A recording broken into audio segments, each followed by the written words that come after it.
మరొక breaking news. ఏపీలో భూముల రిజిస్ట్రేషన్ విలువల్లో మార్పులు చేర్పులు జరిగాయి. గత ప్రభుత్వంలో పెంచిన రిజిస్ట్రేషన్ విలువలను కూటమి ప్రభుత్వం సవరించింది.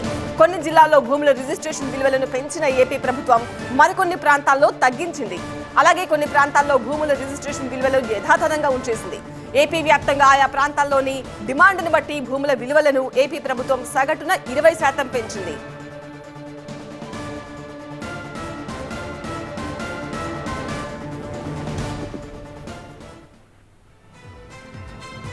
విజయవాడలో భూముల రిజిస్ట్రేషన్ విలువలు 3 నుంచి 9% వరకు, విశాఖలోని పలు ప్రాంతాల్లో కూడా పెరిగాయి. ఇక అనకాపల్లి పట్టణంలో భూముల రిజిస్ట్రేషన్ విలువలు యథాతథంగా ఉండగా జిల్లాలోని ఇతర ప్రాంతాల్లో 24 నుంచి 32% వరకు పెరిగాయి.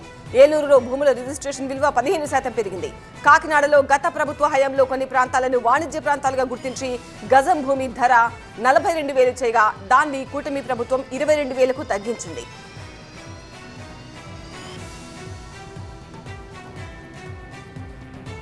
ఇక ముఖ్యమైన విషయం, అమరావతి పరిధిలోని భూముల రిజిస్ట్రేషన్ల విషయంలో ఏపీ ప్రభుత్వం కీలక నిర్ణయం తీసుకుంది.